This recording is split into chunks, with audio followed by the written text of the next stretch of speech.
Hello, আসসালামু আলাইকুম সবাইকে। বাচ্চারা শুনতে পাচ্ছ?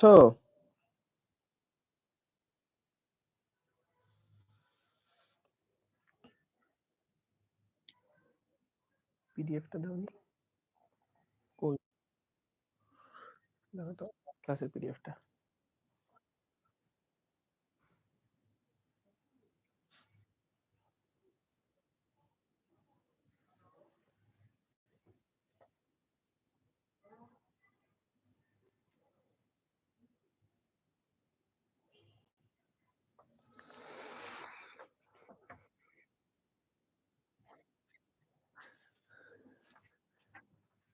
হ্যালো, তোমরা তো? সাউন্ড ঠিক আছে কিনা জানাও। শুনতে পাচ্ছ কিনা, দেখতে পাচ্ছ কিনা জানায়ও।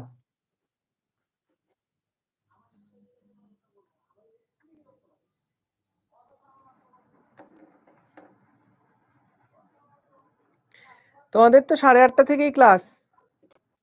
8:30টাই তো বাজে। ছেলে-মেয়ে সব কোথায়?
আচ্ছা, এই ওয়েব অ্যাপ ঠিক আছে নাকি? ওকে। হ্যাঁ, আসসালামু আলাইকুম সবাইকে।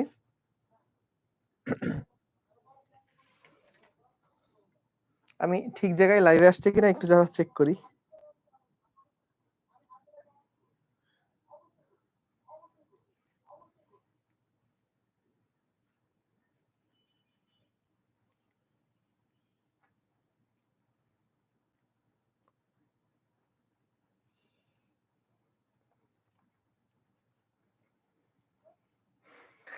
ওকে। আমরা চলো শুরু করি আস্তে ধীরে। আমাদের এর আগের যে ক্লাসে সেখানে কিন্তু আমরা পড়ন্ত বস্তুর যে সূত্রগুলো আছে সেগুলা দেখেছিলাম। আমাদের আজকের ক্লাসে আমরা হলো আ তোমাদেরকে লাস্ট ক্লাসে আমরা কয়েকটা গ্রাফ আঁকতে বলছিলাম। উপরের দিকে নিক্ষিপ্ত বস্তুর জন্য H ভার্সাস T এর গ্রাফ কি এবং V ভার্সাস T এর গ্রাফ কি সেগুলো আমরা আঁকতে বলেছিলাম। তো সেগুলো আশা করি তোমরা করেছো। আজকে আমরা সেইটার সলভ দিব এবং সেই সাথে আমরা বেশ কিছু স্পেশাল টাইপের ম্যাথ প্রবলেম সমাধান করব। ঠিক আছে? তো সবাই একটু মনোযোগ দিয়ে দেখো।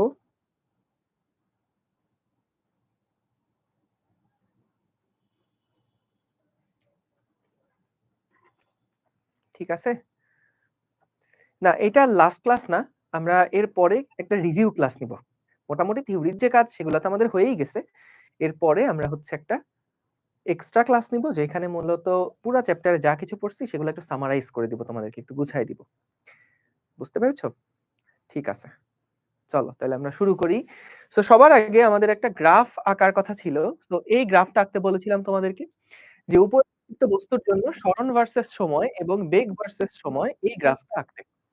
সো আশা করি তোমরা গ্রাফটা আঁকতে পেরেছো। কারণ গ্রাফটা আঁকা খুবই সহজ ছিল। আমাদের যেহেতু বিভিন্ন টেবিল দেওয়া ছিল। তাই না? যে বিভিন্ন সময়ের জন্য আমাদের h এর ভ্যালুগুলা কেমন, কেমন হয় সেগুলা যেহেতু আমরা জানি, সেই কারণে আমরা গ্রাফটা ইজি ছিল কিন্তু আঁকা। তাই না? যে আমাদের টাইম যখন 0 তখনকার h এর মান কত? টাইম 1 এর সময় h এর মান কত? 2 এর সময় h এর মান কত? 3 এর সময় h এর মান কত? এরকম বিভিন্ন পয়েন্ট গুলা তুমি যদি বসাও এবং বসায় নিয়ে তারপরে এই সবগুলা পয়েন্টকে যোগ করো তাহলে দেখো এরকম টাইপের একটা গ্রাফ কিন্তু আসার কথা। এবং সবচেয়ে মনে রাখার সহজ উপায় হচ্ছে বলতো এইচ দেখতে কেমন? এইচ দেখতে এরকম না? এইচ দেখতে নিচের দিকটা এরকম না? তো মনে রেখো এইচ ভার্সেস টি গ্রাফটাও কিন্তু এরকম টাইপের হয়। বলতো এটা কি একটা সরল রেখা? এটা কি একটা সরল রেখা? না, এটা একটা বক্ররেখা। তাই না? ভাইয়া ক্লাসই শো হচ্ছে না। আদনান আলম রিফাত।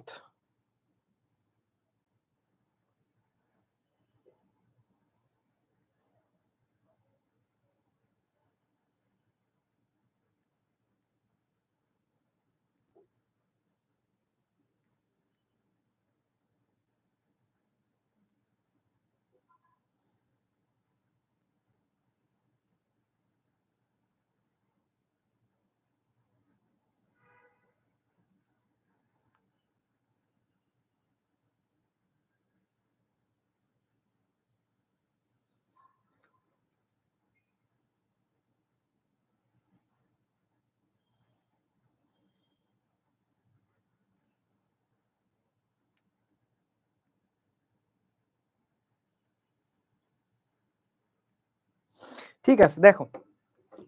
ঠিক আছে, ফাইনালি আসছে। ওকে। ঠিক আছে। সো দেখো আমরা যে হোমওয়ার্কটা দিয়েছিলাম এটা কিন্তু আঁকা ভেরি ইজি, তাই না? খুবই সহজ এটা।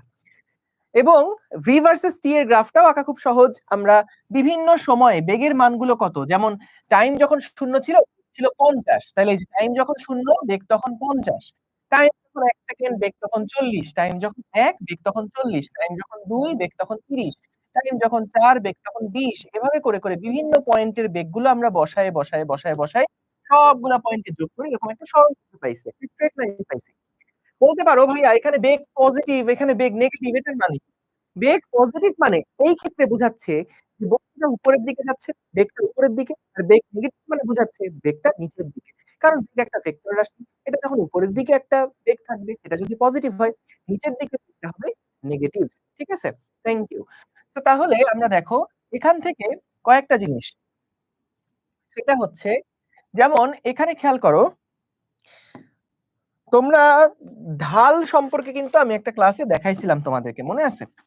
ঢাল সম্পর্কে তোমাদেরকে একটা ক্লাসে দেখিয়েছিলাম। ঢাল কি জিনিস? তো মনে করো কোন একটা গ্রাফ এর মধ্যে দুইটা সরলরেখা আছে, দুইটা সরলরেখা আছে। এটা হলো এ, এটা হলো বি। বলো তো ভাইয়া কোন সরলরেখাটা বেশি ঢালু? কোন সরলরেখাটার ঢাল বেশি? বলো তো এর নাকি বি এর? কোন সরলরেখাটার ঢাল বেশি বলো তো, এর নাকি বি এর? Very good. বি এর সরলরেখার ঢাল বেশি। কিভাবে বুঝলাম? তুমি দেখো বি যেই সরলরেখাটা আছে, এই সরলরেখাটা কিন্তু দেখো বেশি খাড়া। তাহলে এটা বেশি ঢালু। একটা বলকে এখানে রাখলে সেটা যেভাবে আসবে, এখানে রাখলে দ্রুত গড়াবে। তো এটা কিন্তু বেশি ঢালু। তাইলে বি সরলরেখাটার ঢাল কিন্তু বেশি। এবং দেখো খেয়াল করে এখানে কিন্তু প্রত্যেকটা পয়েন্টে এই পয়েন্ট বলো, এই পয়েন্ট বলো, এই পয়েন্ট বলো ভাইয়া, প্রত্যেকটা পয়েন্টের ঢাল কিন্তু সবার একই রকম। প্রত্যেকটা পয়েন্ট একটা সরলরেখা হলে প্রত্যেকটা পয়েন্টের ঢালু সবার একই রকম হয়। এই পয়েন্টেও ঢাল যেমন, এই পয়েন্টেও যেমন ঢালু, এই পয়েন্টেও তেমন ঢালু। অর্থাৎ সরলরেখা হলে প্রত্যেকটা পয়েন্টের ঢাল কিন্তু সেম হয়। কিন্তু বলো তো যদি একটা বক্ররেখা হয়, ধরো এরকম একটা বক্ররেখা আমি আঁকলাম, তাহলে বলো তো এই বক্ররেখার কি প্রত্যেকটা পয়েন্ট একই রকম ঢালু? যেমন এই পয়েন্ট নিলে এখানে ঢালটা এরকম, এই পয়েন্ট নিলে এখানে ঢালটা এইরকম, এই পয়েন্ট নিলে এখানে ঢালটা এরকম। তার মানে একটা বক্ররেখার ক্ষেত্রে কিন্তু বিভিন্ন পয়েন্ট বিভিন্ন রকম ঢালু হয়। এই ঢালটা আমরা কিভাবে বের করি? ঢাল বের করার সিস্টেমটা কি? ঢাল বের করার নিয়মটা কি? ঢাল বের করার নিয়ম হচ্ছে যে আমরা একটা সরলরেখা যদি ঢাল বের করতে চাই, আমরা জানি উপরের দিকে y অক্ষ আর নিচের দিকে x অক্ষ থাকে। আমরা যদি ঢাল বের করতে চাই তাহলে আমাদেরকে যেকোনো ২ টা পয়েন্টের মধ্যে, যদি আমরা ঢাল বের করতে চাই তাহলে আমাদেরকে যেকোনো ২ টা বিন্দু, এই যে এখানে একটা বিন্দু, এখানে একটা বিন্দু, যেকোনো ২ টা বিন্দুর মধ্যে y এর পার্থক্য কত অর্থাৎ ডেল্টা y এবং x এর পার্থক্য কত ডেল্টা x। এই ডেল্টা y কে যদি আমরা ডেল্টা x দিয়ে ভাগ দিই, ডেল্টা y কে যদি ডেল্টা x দিয়ে ভাগ দেই, তাহলে আমরা যা পাবো এটাই হচ্ছে আমাদের সরলরেখার ঢাল নির্দেশ করবে। এটা কিন্তু আমরা দেখাইছিলাম এর আগের ক্লাসগুলাতে। তো ২ টা পয়েন্ট, এইটা একটা পয়েন্ট, এইটা একটা পয়েন্ট। যেমন একটা এক্সাম্পল দেই। মনে করো এই পয়েন্টের ভ্যালু হচ্ছে 1, 2, এই পয়েন্টের ভ্যালু হচ্ছে 5, ধরো আ 10 ঠিক আছে? 5, 10 তাহলে এই ২ টা পয়েন্টের মধ্যে যদি আমরা ঢাল বের করতে চাই তাহলে এই ২ টা বিন্দুর মধ্যে y এর পার্থক্য কত? এই ২ টা বিন্দুর মধ্যে y এর পার্থক্য হচ্ছে 10 - 2 এবং এই ২ টা বিন্দুর মধ্যে আমাদের x এর পার্থক্য কত? ৫ - ১ তাহলে এখান থেকে 10 - ২ মানে ৮, ৫ - ১ মানে হচ্ছে ৪ তাহলে এখান থেকে আমরা পাচ্ছি ঢালের মান হলো ২ একক। ঢালের মান হচ্ছে ২ একক। তাইলে ঢাল বের করতে হয় কিভাবে? আমরা জাস্ট y এর পার্থক্যকে x এর পার্থক্যটা দিয়ে ভাগ করব। ঠিক আছে? Delta y divided by delta x করব। এগুলো কিন্তু আগের দেখানো জিনিস। সো তাহলে del y by del x এটা যদি করা হয় তাহলে আমরা ঢালের যে মানটা পাচ্ছি সেটা পাচ্ছি ২। এখন ভাইয়া বলো তো ঢালের সমীকরণ তো del y by del x। তো এইখানে আমাদের এই যে একটা ঢাল তুমি দেখতে পাচ্ছ, এই যে একটা ঢাল তুমি দেখতে পাচ্ছ, h একটা ঢাল হচ্ছে h আরেকটা ঢাল হচ্ছে আর একটা ভ্যালু y অক্ষ বরাবর আছে h, x অক্ষ বরাবর আছে t। বলো তো ঢাল মানে যেহেতু del y by del x, ঢাল মানে যেহেতু del y by del x, তাহলে এখান থেকে y অক্ষ বরাবর কি আছে? h না? আর x অক্ষ বরাবর কি আছে? সময় না? তাহলে y অক্ষ বরাবর যেহেতু সরণ আছে, তাহলে এখানে আমি লিখলাম ডেল্টা h আর x অক্ষ বরাবর যেহেতু আমাদের সময় আছে, তাই del x না লিখে লিখলাম ডেল্টা t। বলো তো ভাইয়া সরণ বাই সময় এটাকে আমরা কি বেগ বলি? এটাকে আমরা কি বেগ বলি না? তাই তো? এটাকে আমরা বেগ বলি। আবার v ভার্সেস t এর গ্রাফ। বলো তো ঢাল মানে কিন্তু del y by del x। y অক্ষ বরাবর এখন কি আছে? v আছে। তাহলে এখানে থাকবে del v। del v মানে কি বেগের পরিবর্তন। আর x অক্ষ বরাবর কি আছে? x অক্ষ বরাবর আছে t। সো del x এর জায়গায় থাকবে হচ্ছে ডেল্টা t। তাহলে a সমান হচ্ছে ডেল্টা v ডিভাইডেড বাই ত্বরণ পাই।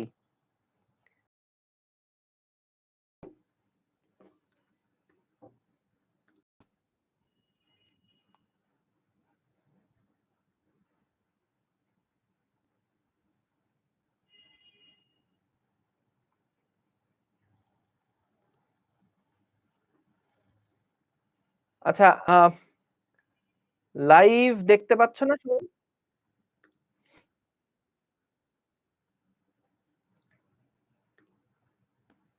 হ্যাঁ, ঠিক আছে, ঠিক আছে, ঠিক আছে।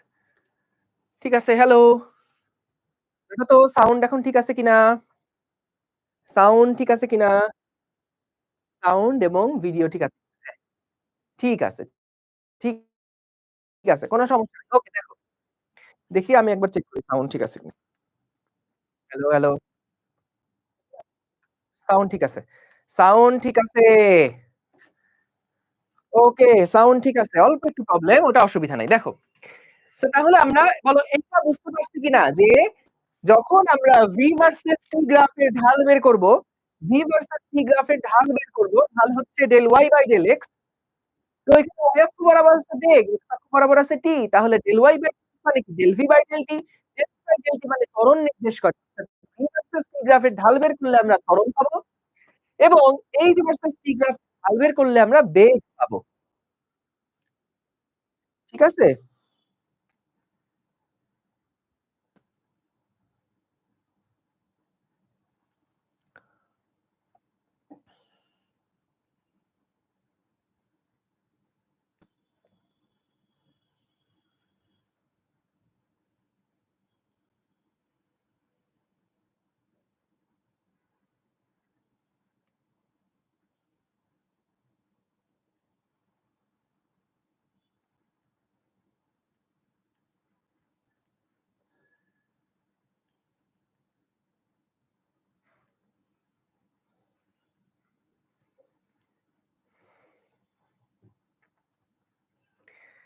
ঠিক আছে। আচ্ছা। তাহলে দেখো, আমাদের ঢাল যেইটা, এটা আশা করি বুঝতে পারছো। এবং এখান থেকে দেখো, আমাদের এটা ছিল বেগ বনাম সময়ের গ্রাফ, তাই তো? তো খেয়াল করো, এখানে যখন বেগের গ্রাফটা আমরা আঁকলাম, এই সাদা গ্রাফটা আমরা যখন আঁকলাম, তখন তুমি খেয়াল করলেই দেখবা যে টাইম যখন 0 তখন বেগ ছিল ৫০, টাইম ১ সেকেন্ড পর বেগ কমছে, ২ সেকেন্ড পর বেগ আরো কমছে, ৩ সেকেন্ড পর বেগ আরো কমছে, ৪ সেকেন্ড পর বেগ আরো কমছে। এইভাবে করে কিন্তু বিভিন্ন পয়েন্টে বেগ কমতে গেছে। তো আমাদের বলতো এই পয়েন্টে বেগটা কত? কে বলতে পারবা? বলতো এই পয়েন্টে বেগের মানটা কত? এই পয়েন্টে বেগের মানটা কত বলতো? এই পয়েন্টে বেগের মানটা হচ্ছে 0। Very good. Thank you. Very smart.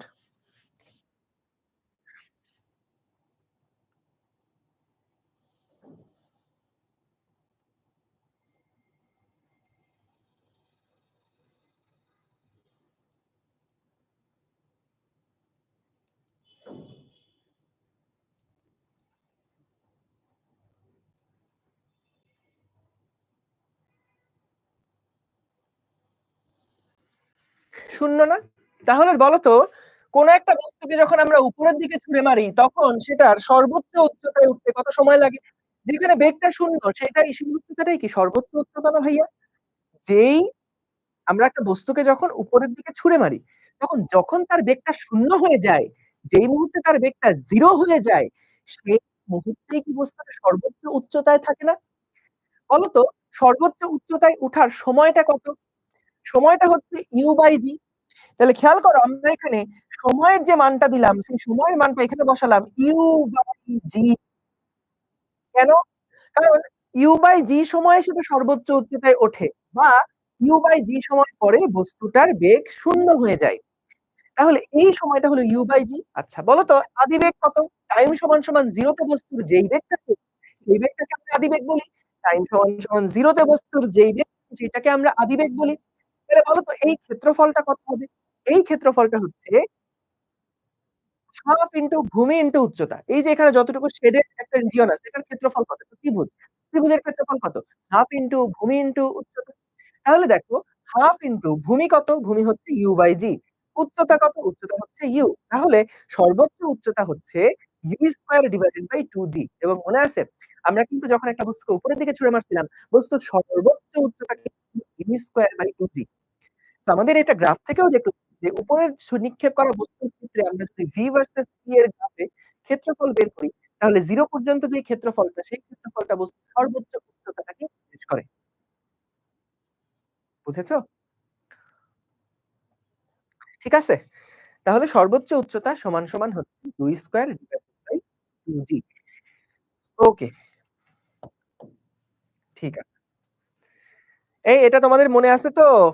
দেখো তো যে কোন একটা বস্তুকে যখন আমরা উপরের দিকে নিক্ষেপ করি, কোন একটা বস্তুকে কোন একটা বস্তুকে যখন আমরা উপরের দিকে নিক্ষেপ করি u বেগে, তখন তার উপরে উঠতে সর্বোচ্চ সময় লাগে। তার উপরে উঠতে সময় লাগে u/g। উপরে ঘুরে আবার নিচে ফেরত আসতে আপ প্লাস ডাউন তার সময় লাগে 2u/g। এবং ম্যাক্সিমাম হাইট কত হয়? u² divided by 2g। ঠিক আছে? তাহলে এইটা হলো আমাদের কিন্তু সূত্রগুলো ছিল। আশা করি মনে আছে এগুলো তোমাদের সবার।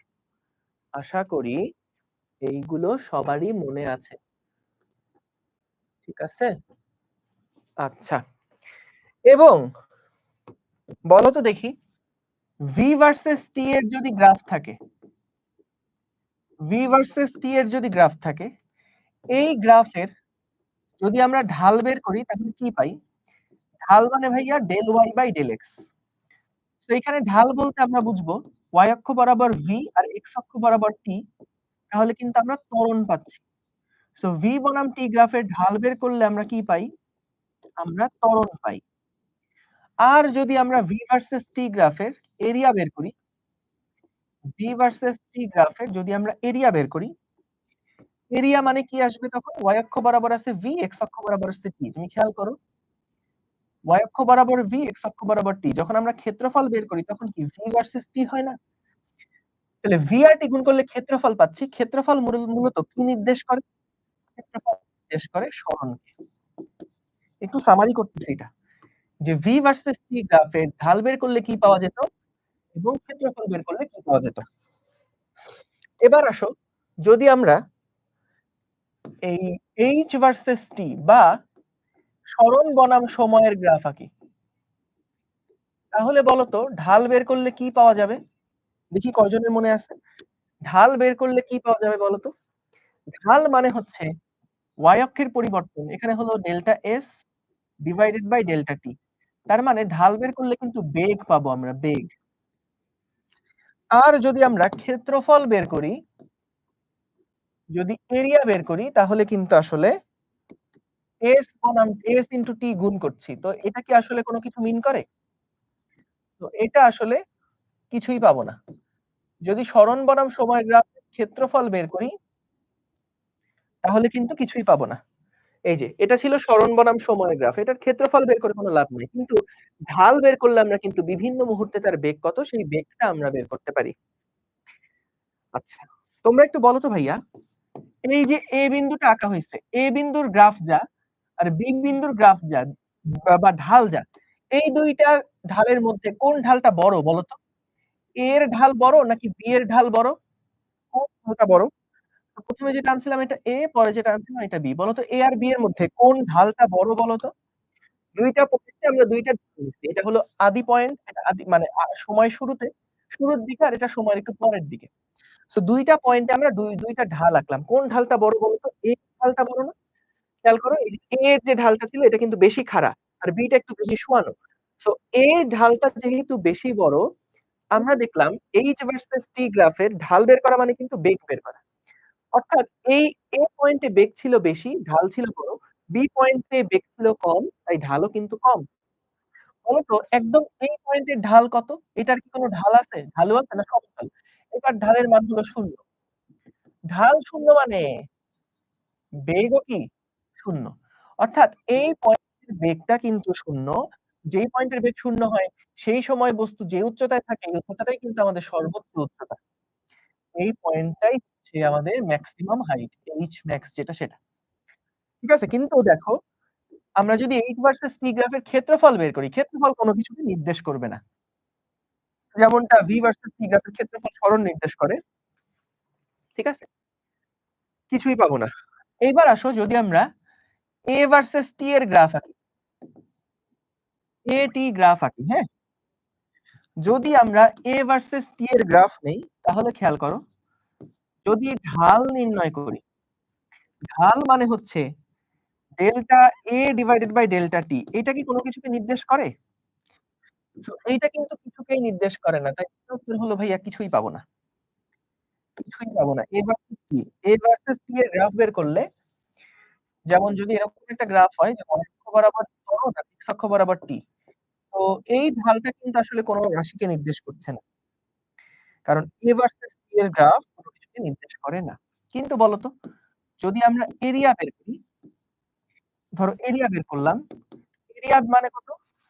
দৈর্ঘ্য ইনটু প্রস্থ। তো A ইনটু T। এইটা কিন্তু নির্দেশ করে বেগের পরিবর্তনকে। ক্ষেত্রফল বের করলে এটা আমরা পাবো বেগের পরিবর্তন। কেন ভাইয়া এটা বেগের পরিবর্তন কেন? কারণ দেখো তুমি জানো v is equals to u plus at। বলতো এই a আর t গুণ করা মানে কি v minus u না? So, এই যে আমাদের v minus u এটাই কিন্তু বেগের পরিবর্তন। তার মানে ত্বরণ বনাম সময়ের গ্রাফের ক্ষেত্রফল যদি বের করো তাহলে আমরা পাবো বেগের পরিবর্তন। যদি তুমি ঢাল বের করো তাহলে ঢাল বের করে আসলে লাভ নাই, এটা কিছু পাবা না। ত্বরণ বনাম সময়ের গ্রাফে ঢাল বের করলে বেগ পাবা, কিন্তু এরিয়া বের করলে কিছু পাবা না। এইটা হলো সবচেয়ে গুরুত্বপূর্ণ গ্রাফ।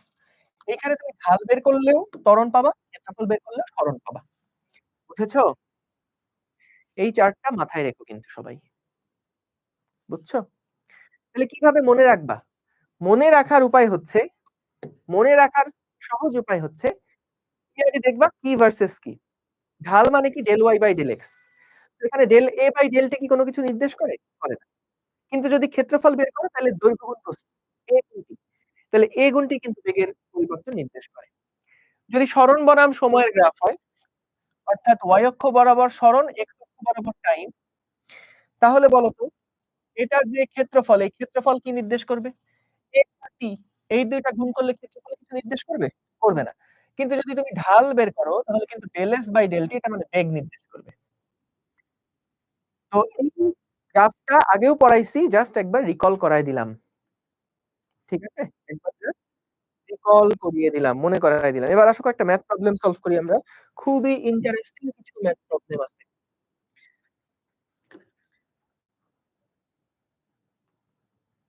Hello, hello. সাউন্ড এখন তো ঠিক আছে।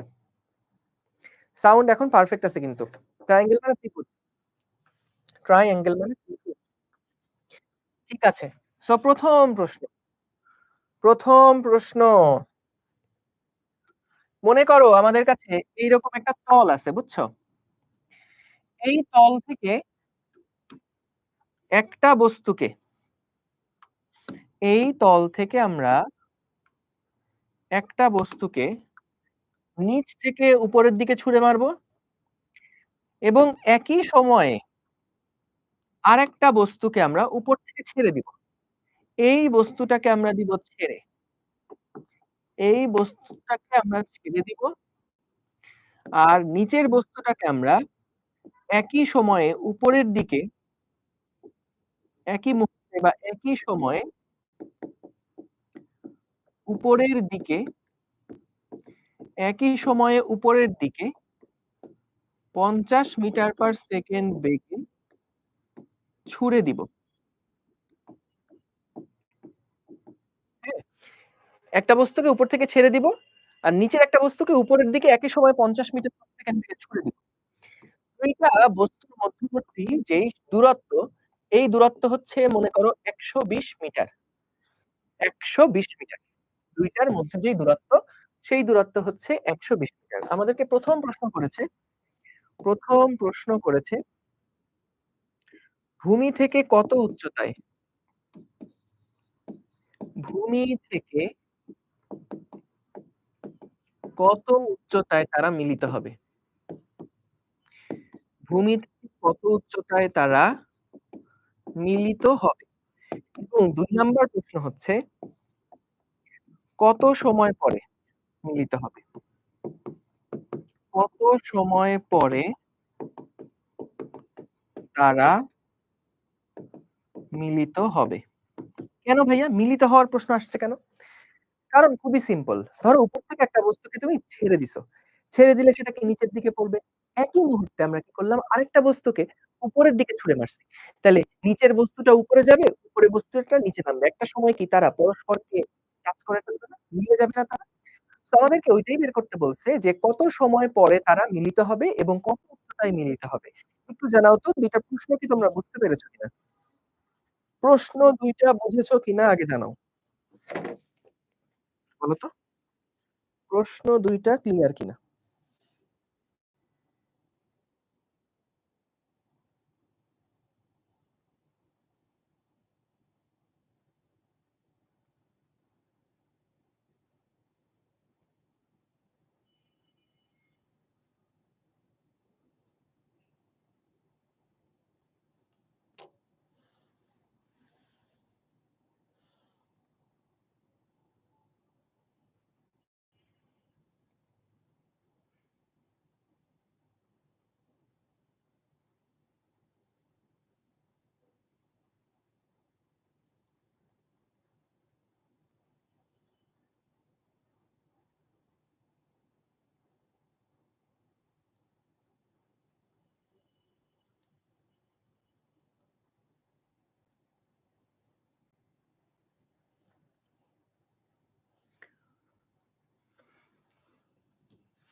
ঠিক আছে?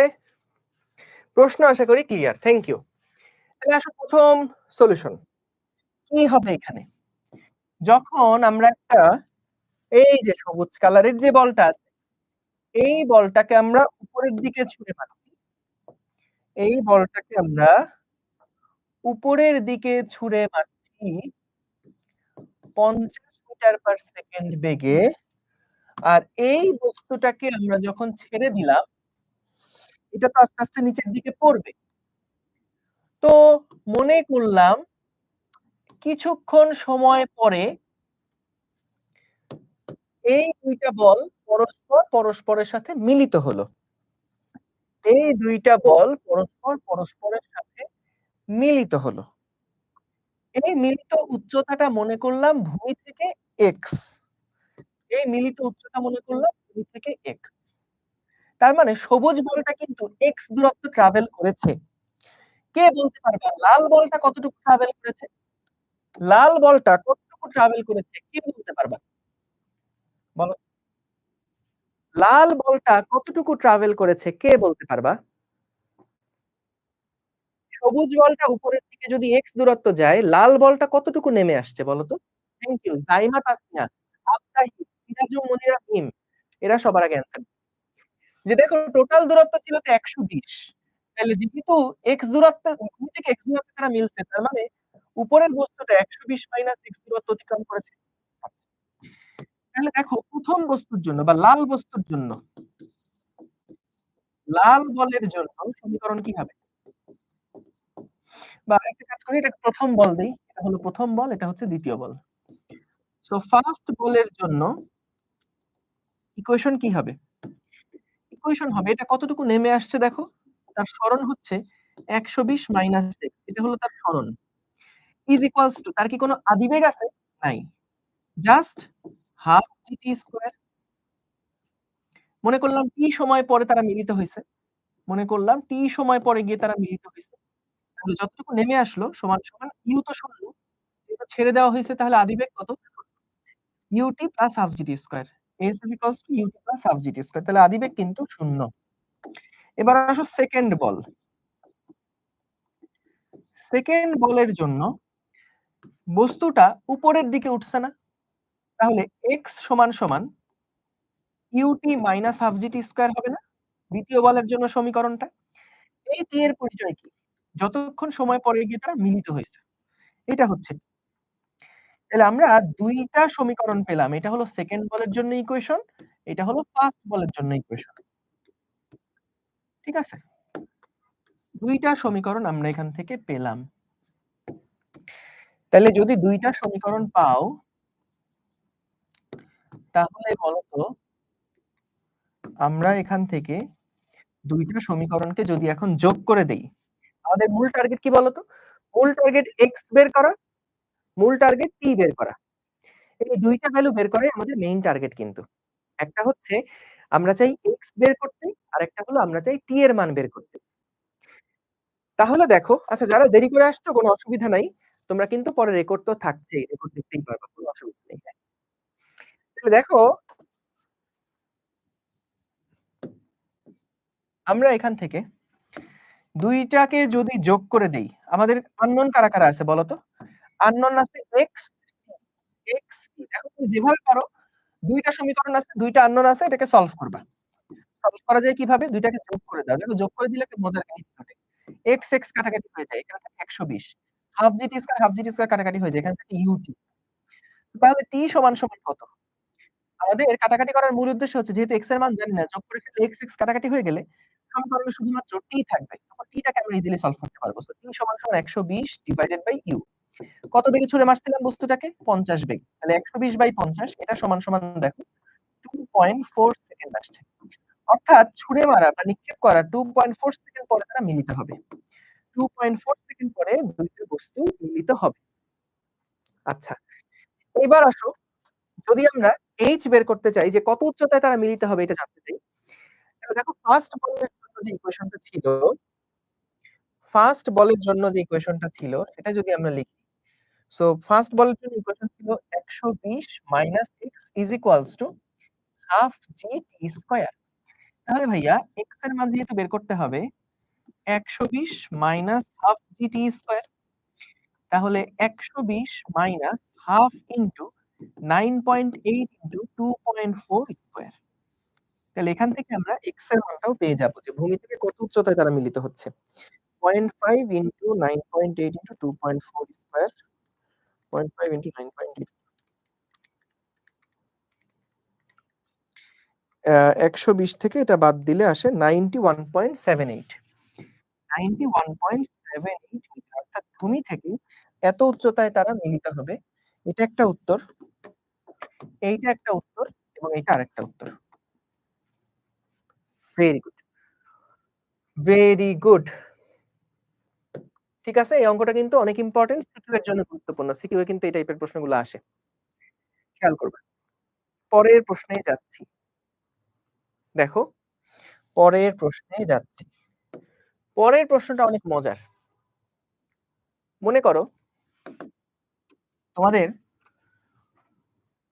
বাংলাদেশের প্লেয়ার মিঠুন, সে ব্যাট দিয়ে বল মারছে উপরের দিকে। 50 মিটার পার সেকেন্ড বেগে উপরের দিকে সে একটা বল মারছে।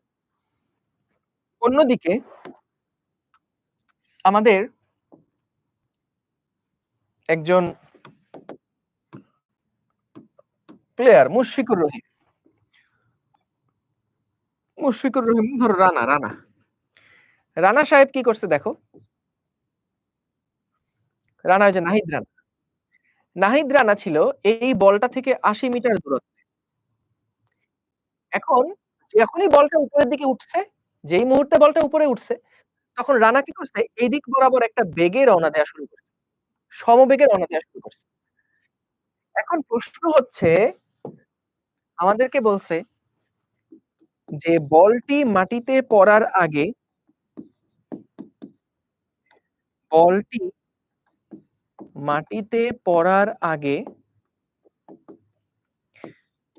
নাহিদ বলটি ধরতে পারবে কি? বা ধরতে হলে কত বেগে চলতে হবে? কত বেগে চলা লাগবে? কি বলছে বুঝছো? বলটা মাটিতে পড়ার আগে নাহিদ বলটি ধরতে হলে কত বেগে চলা লাগবে তাকে? তো বলটা উপরে যাচ্ছে। বল উপরে যাচ্ছে, আবার তো নিচে নামবে। তো নাহিদকে কি করতে হবে? এর মধ্যেই তাকে এই জায়গাতে এসে দাঁড়াতে হবে যাতে করে সে ধরতে পারে। তো আমাদেরকে বলছে তাহলে ওর বেগটা কত হওয়া লাগবে? নাহিদের বেগটা কত হওয়া লাগবে? প্রশ্ন কি বুঝেছো? যখন একটা বলকে উপরের দিকে ছুঁড়ে মারছো, বলটা উপরে গিয়ে তো আবার নিচের দিকে নামবে। সেই সময়ে আমাদের এই যে নাহিদ রানা, সে কিন্তু দৌড়ায়ে ওই জায়গাতে যদি আসতে পারে তাহলে সে বল ধরতে পারবে, আদারওয়াইজ ধরতে পারবে না। তাই না? ঠিক আছে? নাহিদ মানে নাহিদ রানা। নাহিদ রানা বলটিকে ধরতে পারবে কিনা? ওকে। তাহলে এটা আমরা কিভাবে সলভ করব দেখো। এটা আমরা কিভাবে সমাধান করব দেখো। এটা সমাধান করার জন্য যখন বলটা উপরে উঠছে, আমরা আগে দেখব বলটা কতক্ষণ সময় পরে নিচে নামবে। বলটা আবার মাটিতে ফেরত আসবে কত সময় পরে? বলটি মাটিতে ফেরত আসতে সময় কত লাগবে? বলটি মাটিতে ফেরত আসতে সময় কতটুকু লাগবে? সময় লাগবে t = 2u/g।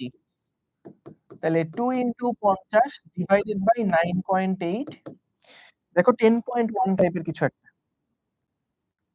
10.2 10.2 সেকেন্ড লাগবে। এই যে বলটাকে তুমি উপরের দিকে ছুঁড়ে মারছো, বলটা সর্বোচ্চ উচ্চতায় উঠে আবার এটা নেমে আসতে আর টোটাল সময় লাগবে কত বললাম? 10.2 সেকেন্ড। তাহলে বলো তো, নাহিদ যদি চায় বলটাকে ধরতে, তাকেও কিন্তু এই 10.2 সেকেন্ডের মধ্যে 80 মিটার দূরত্ব অতিক্রম করতে হবে। তাহলে কথা হচ্ছে যে নাহিদকে 10.2 সেকেন্ডের মধ্যে এত সেকেন্ডের মধ্যে 80 মিটার দূরত্ব অতিক্রম করতে হবে।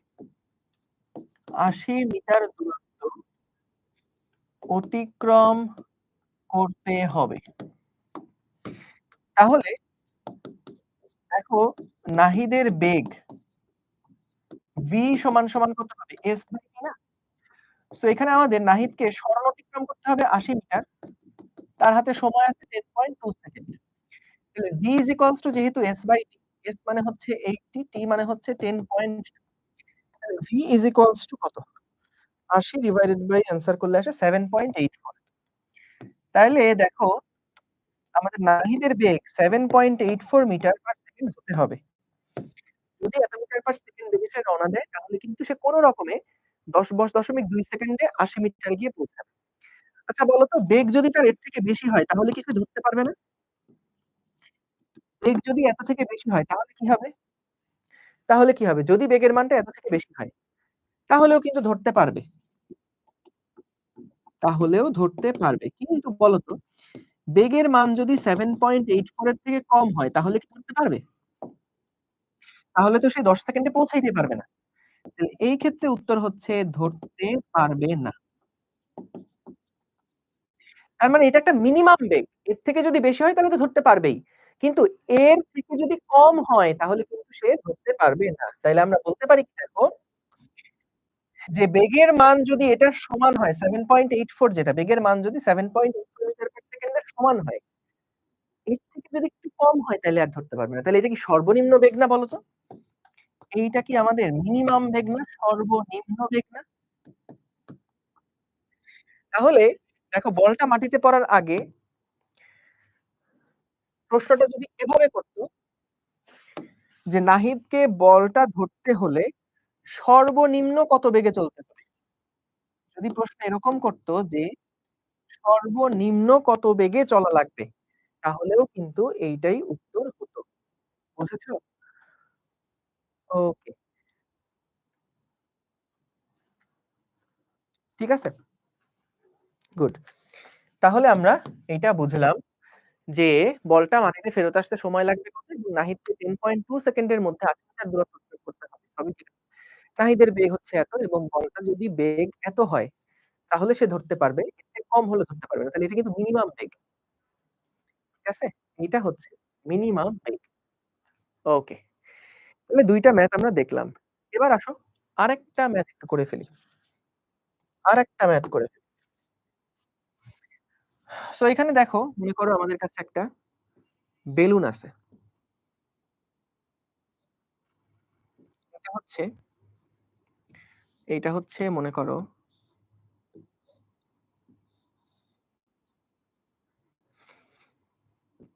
আমরা একটা বেলুন আঁকাচ্ছি, বুঝছো?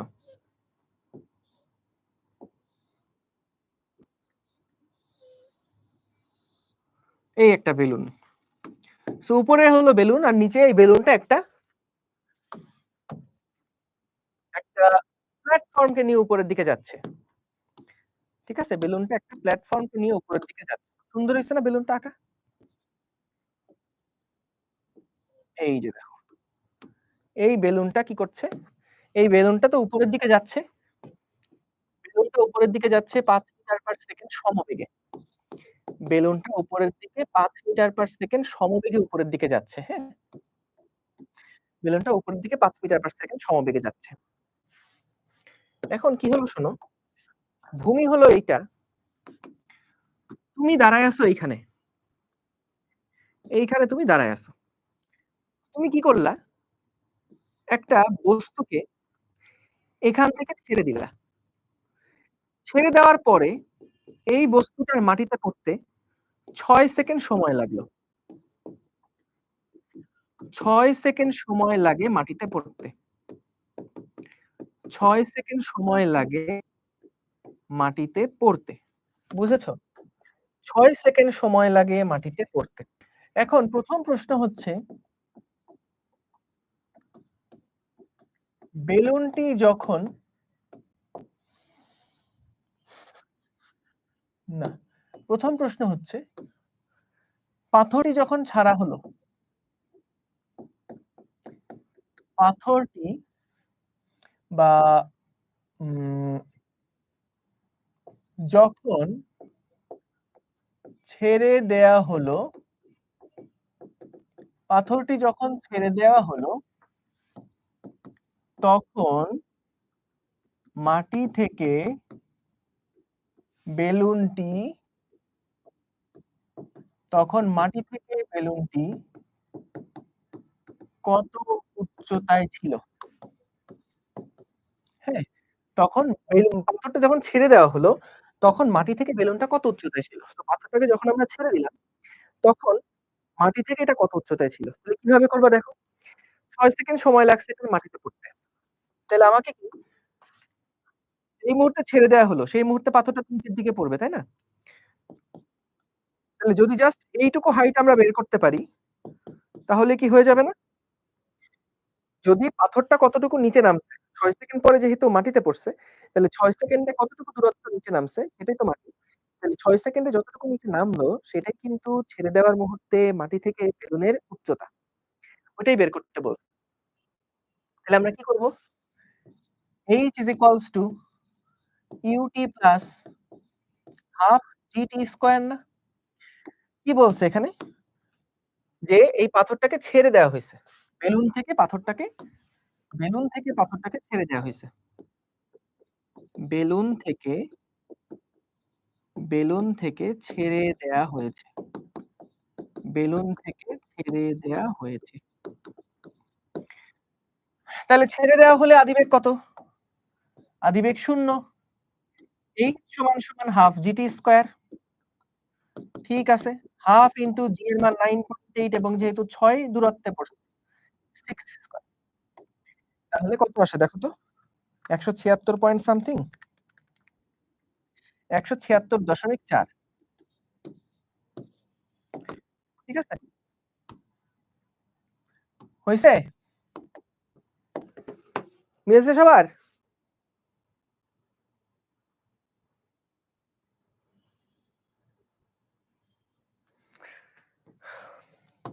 যাদের অঙ্ক এরকম করছো এইভাবে করে কেটে দাও। খাতার মধ্যেই কেটে দাও। এই অঙ্কটা ভুল হয়েছে। বাচ্চারা এটা ভুল করেছো। দেখো ১৭৬.৪ মিটার তুমি যে বললা আদিবেগ 0, আসলে কি ওই পাথরটার আদিবেগ 0? আসলে কি পাথরটার আদিবেগ 0? বলো তো?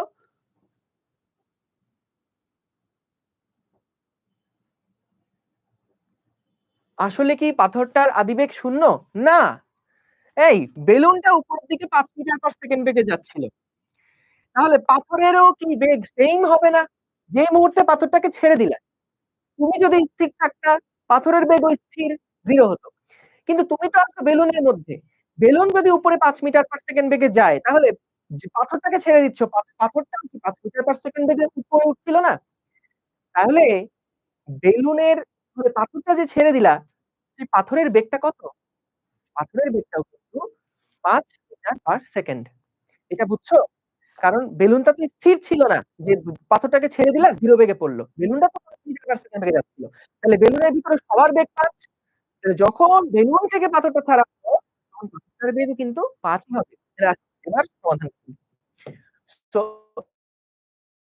t plus half gt square আদিবেগ ৫ সময় হচ্ছে ৬ plus half into 9.8 into ৬ square কত আসে দেখো? কারণ বেগ কত? ৫ তো। তাহলে ৩০ যোগ 0.5 ইনটু 9.8 ইনটু ৬ স্কয়ার। কত আসে? ২০৬.৪। ২০৬.৪ মিটার। ঠিক আছে? ঠিক আছে?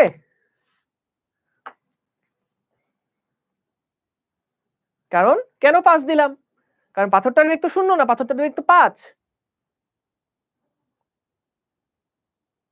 ক্লিয়ার সবাই?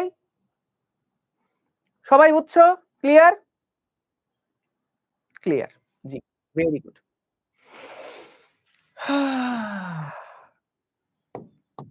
এবার এটাও কেটে দাও।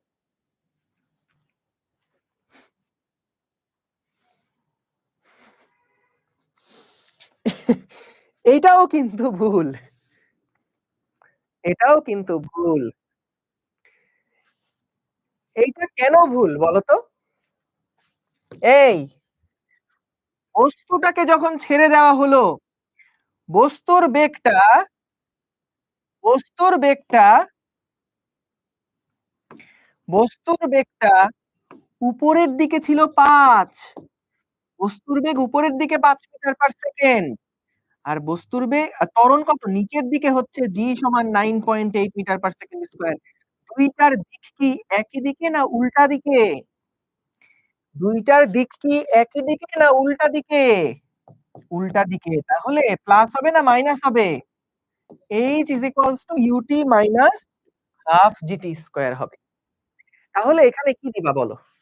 আদিবেগ হচ্ছে ৫, সময় হলো ৬ minus half into 9.8 into ৬ square. তাহলে এখান থেকে কত আসে? ৩০ মাইনাস হাফ ইনটু 4.9 বা সরি এখান থেকে এটা কত আসে? ১৭৬.৪। তাহলে হিসাব করে দেখো মাইনাস ১৪৬.৪। ভাইয়া এবার যে উত্তর ভুল এটা তো কনফার্ম। আগের ২ টা তো সঠিক ছিল মনে হয়েছিল। কিন্তু এই ২ টার উত্তর তো ভুল দেখলাম। এটা দেখেই মনে হচ্ছে উত্তর ভুল। এটা কি উত্তর ভুল? না। এইটা সঠিক। এইটার উত্তর সঠিক।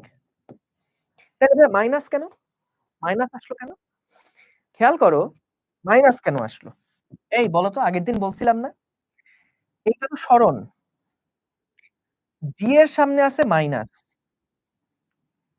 এইচ এরও উত্তর যদি মাইনাস আসে, তাহলে বলো তো বস্তুটার সরণ কার দিকে ১৪৬? ইউ এর দিকে নাকি জি এর দিকে? ইউ আর জি মারামারি করে কে জিতছে? জি জিতছে না? Thank you so much. জি এর দিকে তাহলে? তাহলে দেখো এইচ এর মান হলো -১৪৬.৪ মিটার। তার মানে হচ্ছে মাইনাসের দিকে ১৪৬ মিটার সরণ। মাইনাস মানে কার দিক? মাইনাস মানে জি এর দিক। অর্থাৎ জি এর দিকে হচ্ছে বস্তুটা ১৪৬.৪ মিটার দূরত্বে আছে। বুঝছো? তার মানে বস্তুটার অবস্থান কোথায়? বস্তুটা হচ্ছে দেখো যেখান থেকে ছুড়ে মারা হয়েছিল, এখান থেকে বস্তুটা ১৪৬.৪ মিটার নিচে আছে। সো বস্তুটা ৬ সেকেন্ড পরে ১৪৬.৪ মিটার দূরত্ব যায়। বলে দিছিল ৬ সেকেন্ডে মাটিতে পড়ে, তার মানে মাটি হচ্ছে ১৪৬.৪ মিটার দূরত্বে। অর্থাৎ বস্তুকে যখন ছেড়ে দেওয়া হইছে তখন বেলুনটা মাটি থেকে ১৪৬.৪ মিটার উচ্চতায় ছিল। ঠিক আছে? তাহলে এটাই হচ্ছে উত্তর। এইটা হচ্ছে অ্যান্সার। এটাই কোনো কনফিউশন নাই। সো ভাইয়া যেটা বলি সবসময় হ্যাঁ, হ্যাঁ, মাইনাস লিখতে পারো কোনো অসুবিধা নেই। জাস্ট বলে দিবা যে বস্তুটার সরণ নিচের দিকে ১৪৬.৪ মিটার। বা বস্তুটা নিচের দিকে ১৪৬.৪ মিটার দূরত্ব যাওয়ার পরে মাটি ছুঁইছে। বুঝতে পারছো? হ্যাঁ, হ্যাঁ, এটা ঠিক, এটা ঠিক। শোনো, তোমাদেরকে এই প্রসেস দিয়ে নিয়ে যাওয়ার একটা বড় কারণ হচ্ছে, আমরা অনেক সময় চিন্তা করি না। মনে করি ভাইয়া যা বলতেছে এটা তো ঠিকই হবে। এটা ঠিক এটাই করি। কিন্তু নিজেদের মাথা থেকে কোনো চিন্তা ভাবনা করি না। এটা ভুল। সবসময় যেটা করবা, করার আগে একটু চিন্তা ভাবনা করবা। লজিক্যালি ভাববা যে আচ্ছা এটা কি আসলেই ঠিক? যে ম্যাথটা করতেছে এই ম্যাথটা কি আসলেই সঠিক কিনা? আসলে লজিক্যালি আগাচ্ছে কিনা? সো লজিকটা ধরে, ধরে আগাবা। ভাইয়া বলছে দেখে ঠিক, এটা কখনোই মানবা না। তুমি আগে দেখবা লজিক ঠিক আছে কিনা। যেমন এখানে আমি বসায় দিলাম ইউ এর মান ০। তুমি এটা মানবা? মানবা না। কেন? কারণ বস্তুটা তো ছেড়ে দেওয়া হইছে ঠিক আছে। কিন্তু ওটা তো কোত্থেকে ছেড়ে দেওয়া হইছে? একটা গতিশীল কাঠামো থেকে ছেড়ে দেওয়া হইছে। তাহলে এটা দিয়ে শুদ্ধ হবে না। ৫ হবে। ৫ কি হবে? তাহলে কি বস্তুটার উপরের দিকে বেগ, ত্বরণ নিচের দিকে। তাহলে ২ টা কেন প্লাস? একটা প্লাস হবে, একটা মাইনাস হবে। তো তাহলে লজিক্যালি চিন্তা করবা এবং লজিক্যালি চিন্তা করার পরে দেখবা জিনিসটা ফিল করতে পারতেছো, বুঝতে পারতেছো। নিজেকে প্রশ্ন করবা সবসময়, "এটা কেন? এটা যে করলাম, এটা কেন করলাম? এটা যে এরকম হলো, কেন হলো?" কেনর উত্তরটা খুঁজতে গেলে তুমি দেখবা ওই নলেজ তোমার আরো বাড়ছে। ওই রিলেটেড টপিক এর জ্ঞান আরো বৃদ্ধি পাচ্ছে। বুঝতে পারছো? আমির হামজা ৩০ মিনিট পরে আসলে কিছু বুঝবা না ভাইয়া। ১ম থেকে করো। ১ম থেকে করো। ঠিক আছে? ওকে, ডান। এবার আসো। এই প্রবলেমটার আরেকটা ছোট ভার্সন আছে। সেইটা একটু দেখাই যাই। সেইটা হচ্ছে পরের প্রশ্ন খেয়াল করো। পরের প্রশ্নটা হচ্ছে এরকম যে আমাদেরকে বলল, যখন পাথরটা মাটিতে পড়ে, পাথর যখন মাটিতে পড়ে, পাথর যখন মাটিতে পড়ল, তখন বেলুনটি তখন বেলুনটি মাটি থেকে কত উচ্চতায় থাকবে? হ্যাঁ? পাথর যখন মাটিতে পড়ল, অর্থাৎ পাথর ৬ সেকেন্ডে তো মাটিতে পড়ল না? তাহলে ৬ সেকেন্ডে যদি এটা মাটিতে পড়ে, তখন মাটি থেকে বেলুনের উচ্চতা কত? তাহলে বলো তো, বেলুনের মোট উচ্চতা আসলে কি হবে? বেলুনের মোট উচ্চতা সমান কি হবে বলো তো? শুরুতে যে উচ্চতা ছিল, আদি উচ্চতা প্লাস ৬ সেকেন্ডে বেলুনের সরণ, ৬ সেকেন্ডে বেলুনের সরণ তাহলে বলো তো আদি উচ্চতা কত? আদি উচ্চতা তো শুরুতেই মাটি থেকে সেই ১৪৬.৪ মিটার দূরত্বে ছিল। ৬ সেকেন্ডে বেলুনের সরণ কত? বেলুনের সরণ ৬ সেকেন্ডে কত? সো খেয়াল করো, বেলুনটা কি এখানে কোনো ত্বরণে যাচ্ছে? না, আমাদেরকে বলেই দিছে উপরের দিকে সমবেগে যাচ্ছে। তাহলে ৬ সেকেন্ডে বেলুনটা উপরের দিকে আরো v পরিমাণ দূরত্ব অতিক্রম করবে না? তাহলে ১৪৬.৪ প্লাস বেগ হচ্ছে ৫ এবং ৬ সেকেন্ড অতিক্রান্ত দূরত্ব ৫-৩০ তাহলে টোটাল আসে ১৭৬.৪ মিটার। তাহলে এটা হচ্ছে মোট উচ্চতা। অর্থাৎ যখন পাথরটা মাটিতে পড়বে তখন বেলুনটা মাটি থেকে এত উচ্চতায় থাকবে। ঠিক আছে? ঠিক আছে? Thank you. Very good. So তাহলে এই হচ্ছে আমাদের ম্যাথ প্রবলেম গুলো। আমরা নেক্সট ক্লাস যেটা নিব সেই ক্লাসটা থাকবে রিভিউ ক্লাস। সেই ক্লাসে আমরা হচ্ছে বেশ কিছু মানে এতদিন যা পড়ছি না পুরা চ্যাপ্টারের থিওরি গুলা, পুরা চ্যাপ্টারের কনসেপ্ট গুলা আমরা ওই ক্লাসটার মধ্যে রিভিউ করব। রিক্যাপ করব সবকিছু। তো নেক্সট ক্লাসটা মিস দিও না। যারা এতদিন ক্লাস করো নাই, আজকে হয়তো ১ম জয়েন করছো, তাদেরকে বলব অবশ্যই আগের দিনের ক্লাসগুলা করে আসো। একটা সিনেমার তুমি যদি ইন্টারভাল এর পরের থেকে দেখা শুরু করো বা ধরো ৩ ঘন্টার সিনেমা ২ ঘন্টা পরে এসে তুমি বুঝতে চাচ্ছ কি হচ্ছে, বুঝবা। বাংলা সিনেমা হলে বুঝবা। বাংলা সিনেমা হলে বুঝা সহজ। কিন্তু যদি অন্য কোন সিনেমা হয় তাহলে তাহলে আমার ক্লাসগুলো তো এই মুভিগুলার তুমি যদি শেষের দিন আইসা বলো যে, "ভাই এটা বুঝি নাই, ওইটা বুঝি নাই।" বুঝবা না স্বাভাবিক। ১ম দিক থেকে দেখে আসো। দেখবা সবকিছু ক্রিস্টাল ক্লিয়ার লাগবে ইনশাআল্লাহ। ঠিক আছে ভাইয়া, থ্যাংক ইউ সবাইকে। দেখা হবে ইনশাআল্লাহ তোমাদের সাথে। নেক্সট ক্লাসে সেই ক্লাস আমরা পুরাটা একবার রিক্যাপ করব। ওইদিন লাস্ট ক্লাস। Thank you. আসসালামু আলাইকুম। আল্লাহ হাফেজ।